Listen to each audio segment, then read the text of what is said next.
आज एक ऐसी लड़की की कहानी देखने वाले हैं जिसे अपने पति के साथ संबंध बनाने के लिए पहले दूसरे इंसानों के साथ सोना पड़ता था। ये बात जितनी सुनने में अजीब लगती है, असल लाइफ में उससे ज़्यादा अजीब है। आज मैं एक्सप्लेन करने वाला हूँ 1992 में आई एक Hollywood movie all lady do it. ये कहानी स्टार्ट होती है डायना और पाब्लो नाम के कपल से, जिनकी शादी को लगभग 5 साल बीत चुके हैं। स्टार्टिंग में तो इनमें बहुत ज़्यादा अट्रैक्शन था, लेकिन समय के बीतने के साथ साथ इनके बीच में अट्रैक्शन घटने लगा। पाब्लो एक अच्छी खासी जॉब पे है। इसके अलावा डायना की भी एक बुटीक शॉप पे जॉब है। इन दोनों की लाइफ में पैसों की बिल्कुल कमी नहीं है, लेकिन इसके बावजूद भी इनकी एक हैप्पी लाइफ नहीं चल पाती, क्योंकि इसकी वजह था पाब्लो। पाब्लो डायना को सेक्सुअली सेटिस्फेक्शन नहीं दे पाता है, जिससे इनकी जिंदगी में बहुत ज़्यादा टेंशन चलती है। लेकिन इनकी जिंदगी में असली तूफान तो तब आता है जब डायना की बहन नादिया इन्हें एक पार्टी में बुलाती है। नादिया एक अपना खुद का जिम चलाती है।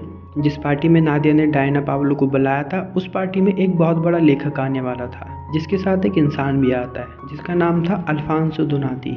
पार्टी में जाने के बाद पाब्लो अपने काम से बिजी हो जाता है, जिस वजह से डायना को पार्टी में बहुत ज़्यादा अकेलापन फील होता है। इस बात का फ़ायदा उठाते हुए अल्फांसो डायना के पास जाता है। वो डायना से डांस के लिए पूछता है। डायना उसे देखने के बाद उसे ना नहीं कह पाती। डांस के समय जब अल्फांसो डायना को छूता है तो डायना को ऐसी फीलिंग आती है जिसकी उम्मीद उसे बहुत समय पहले से थी। डायना हल्के हल्के अल्फांसो के बाहों में पिघलने लगी थी, लेकिन ये सब डायना के पति के सामने ज़्यादा समय तक नहीं चल पाता, इसलिए डायना वहाँ से वॉशरूम के लिए चले जाती है, जिसके पीछे पीछे अल्फांसो भी जाता है। पाब्लो को डायना पे शक होता है, इसलिए वो डायना के पीछे पीछे जाता है, लेकिन पाब्लो को वॉशरूम में डायना के अलावा कोई नहीं मिला, जिसके बाद वो डायना को पार्टी से लेके चला जाता है। वापस आने की वजह पाब्लो बताता है कि उसे पार्टी में बिल्कुल भी इंटरेस्ट नहीं था। असल में पाब्लो में इंजॉयमेंट लेने की फीलिंग्स खत्म हो चुकी थी। पाब्लो डायना से पूछता है कि वो आदमी कौन था। तब डायना बताती है कि वो एक फेमस लेखक के साथ आया हुआ आदमी था, जिसे यूनिक चीज़ें पसंद थी। डायना बताती है कि वो उसके पीछे पीछे वॉशरूम में भी आया था, जिसके बाद उन्होंने एक दूसरे को किस भी किया। वे दोनों आपस में इंटीमेट होने वाले थे, तभी पाब्लो वहाँ पे आ गया। पाब्लो को देख के अल्फांसो एक गेट के पीछे छिप जाता है, इसलिए पाब्लो को पता नहीं चला कि वहाँ अल्फांसो पहले से था। पाब्लो को लगता है कि ये सब उसकी गढ़न बनाई हुई कहानियाँ हैं, लेकिन उसकी कहानी सुन के पाब्लो की फीलिंग्स जागने लगती है। पाब्लो खुद को अल्फांसो की जगह महसूस करने लगता है। डायना की बातें सुन के पाब्लो एक्साइटेड हो जाता है। ये देखते हुए डायना कहानी को आगे बढ़ाती है। हालांकि ये काल्पनिक कहानी थी, लेकिन पाब्लो उस कहानी को फील कर सकता था, जिसके बाद ये दोनों उसी गाड़ी में इंटीमेट हो चुके थे। अब डायना समझ चुकी थी कि पाब्लो कैसी बातों से एक्साइटेड होता है। असल में ये अलग अलग इंसान की पसंद होती है, किसी को कैसे एक्साइटेड किया जाता है। अब जबकि डायना को पता चल चुका था, इसलिए वो डेली पाब्लो को कहानी सुनाती है। इसके बाद वो अगेन एक दिन पाब्लो को कहानी सुनाती है कि उसकी शॉप का मालिक उनमें से एक लड़कियों के साथ सेक्सुअली संबंध बनाता है। पाब्लो ये सब कहानी सुन के एक्साइटेड होता था। वो उन कहानी में खुद को जीता था। वो उस कहानी में शॉप के मालिक की जगह खुद को महसूस करने लगा, जिसके बाद ये अगेन यहाँ पे इंटीमेट हो जाते हैं। अब इन दोनों की लाइफ बिल्कुल हैप्पी चलने लगी थी, सेक्सुअली भी मेंटली भी।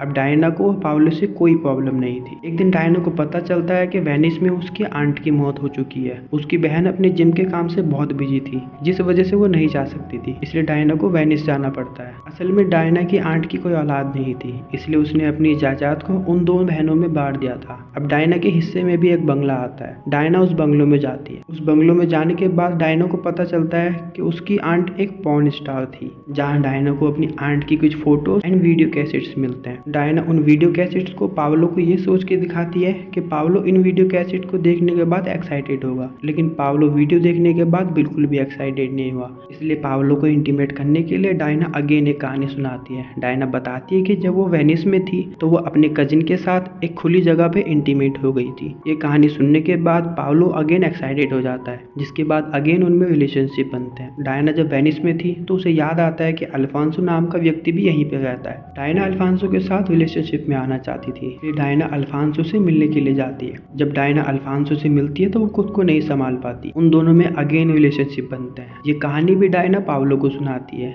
लेकिन जब ये कहानी पाब्लो को सुनाती है तो पाब्लो डायना की पीठ पे एक निशान देख लेता है। जब वो डायना से ये निशान की वजह पूछता है तो डायना बताती है कि ये केवल चोट का निशान है, लेकिन अब पाब्लो समझ चुका था कि ये चोट का निशान नहीं है। अब पाब्लो को समझ में आ गया था कि डायना उसे धोखा देती है। असल असल में उसकी सुनाई गई जितनी भी कहानियां हैं वे सच्ची हैं, इसलिए पाब्लो डायना को पीटता भी है, जिसके बाद वो चला जाता है। अब डायना बहुत ज्यादा डिप्रेशन में आ चुकी थी, इसलिए वो अपनी बहन के पास जाती। उसकी बहन सजेशन देती है कि उसे पाब्लो को छोड़ देना चाहिए। असल में डायना की बहन नादिया एक विधवा थी जिसे पाब्लो बहुत ज्यादा पसंद था। वो चाहती थी कि कैसे भी डायना पाब्लो अलग हो जाए। एक दिन नादिया मौका पाते ही पाब्लो के साथ संबंध बनाने के लिए उसके पास जाती है, लेकिन पाब्लो ने उसके साथ कुछ भी नहीं किया क्योंकि वो सच्चे दिल से डायना को चाहता था। जिसके बाद नादिया को बहुत ज्यादा गुस्सा आता है, इसलिए वो डायना को भड़काती है कि उसे पाब्लो को छोड़ देना चाहिए। एक दिन डायना एक पार्टी में जाती है जहाँ उसे वो लड़का मिलता है जिसकी कहानी उसने पाब्लो को सुनाई थी। असल में डायना ने अब तक पाब्लो को जितनी भी कहानी सुनाई थी वे सब सच्ची थी। शॉप मालिक से लेके उसके कजिन तक ये सब कहानी काल्पनिक नहीं बल्कि एक सच्ची घटना थी। लेकिन ये सब डायना को अपने पति को एक्साइटेड करने के लिए ही करना पड़ता था, क्योंकि इससे डायना को एक नई कहानी मिलती थी। डायना ने उस दिन बहुत ज्यादा पी ली थी, इसलिए वो उस पार्टी से पाब्लो को अपने कुछ फोटो भेजती है। ये सब देखने के बाद पाब्लो का दिल टूट जाता है। पाब्लो डिप्रेशन में चला जाता है। जब अगले दिन सुबह डायना उठती है तो उसे उसके किए पे बहुत अफसोस होता है, क्योंकि उसने नशे की हालत में गलत किया था। अब पाब्लो इस सोच में पड़ चुका था कि डायना ने जो भी सब किया ये उसे एक्साइटेड करने के लिए किया या ये सब उसने अपने एंजॉयमेंट के लिए किया। लेकिन जो भी था, पाब्लो डायना को बहुत ज्यादा चाहता था, इसलिए वो वापस आके डायना से मिलता है। डायना भी पाब्लो को बहुत ज्यादा चाहती थी। हालांकि उसने बहुत सारे लोगों के साथ संबंध बनाए थे, लेकिन ये सब संबंध उसने अपने पति को एक्साइटेड करने के लिए बनाए थे। इसी के साथ ये मूवी यहीं पे खत्म हो जाती है। यदि आपको ये वीडियो पसंद आई हो तो प्लीज वीडियो को लाइक कीजिए। साथ ही यदि आप इस चैनल पर नए हैं तो प्लीज चैनल को सब्सक्राइब भी कीजिए। चलिए मिलते हैं आपसे अगले वीडियो में, तब तक के लिए बाय बाय।